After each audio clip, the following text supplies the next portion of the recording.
takes us there. The museum greets visitors. The modern state of Israel has been called a miracle. Few people realize Christians, they actually played a major role in building and protecting the Jewish nation. Now, a state-of-the-art museum in Jerusalem shows the world this hidden history. Chris Mitchell takes us there. The museum greets visitors with a profound introduction, stunning aerials of Israel, while a map traces the land given by God to the 12 tribes, all set to originally scored music. The museum uses state-of-the-art technology. For example, this area is one of the largest touch panel exhibits anywhere in the world. Touch one of these panels, and you can find out more information about Christian Zionists throughout history.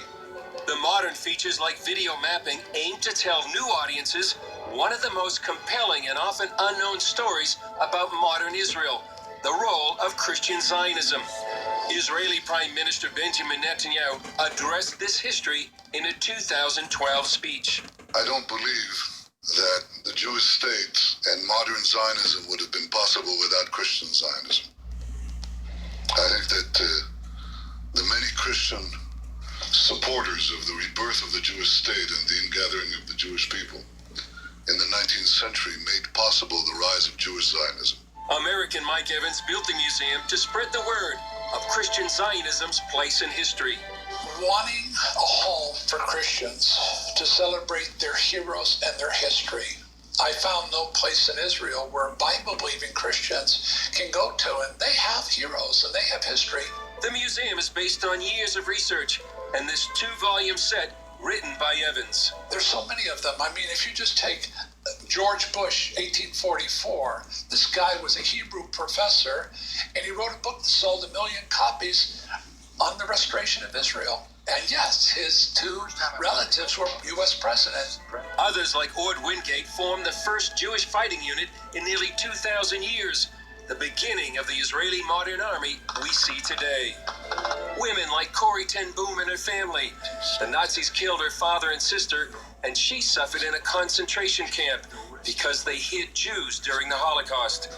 And Swedish diplomat Raoul Wallenberg faced death to save Jews. In the dead of winter, Wallenberg joined the thousands of Jewish prisoners in the death marches to Auschwitz, trying to save anyone he could. What was it? To face death. I realized, number one, it was their Bible. They had an intimate relationship with the living Lord, and they loved the Word of God, and they were willing to commit their life for it. And with the Word of God came promises to the Jewish people. Those scriptural promises are woven through the exhibits, from Ezekiel to Isaiah to Abraham.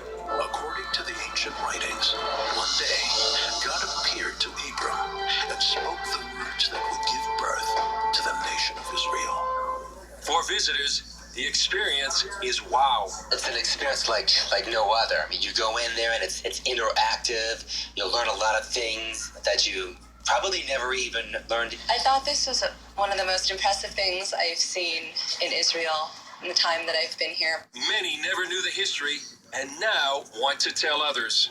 I am going to tell everyone that I can think of, people in my synagogue, to come here to see how this beautiful land of Israel was not built just by the Jews, but by the Christians and the wonderful people who risked their lives to make us a homeland. For Evans, the museum lets the Jewish people know that although enemies surround Israel, they're not alone.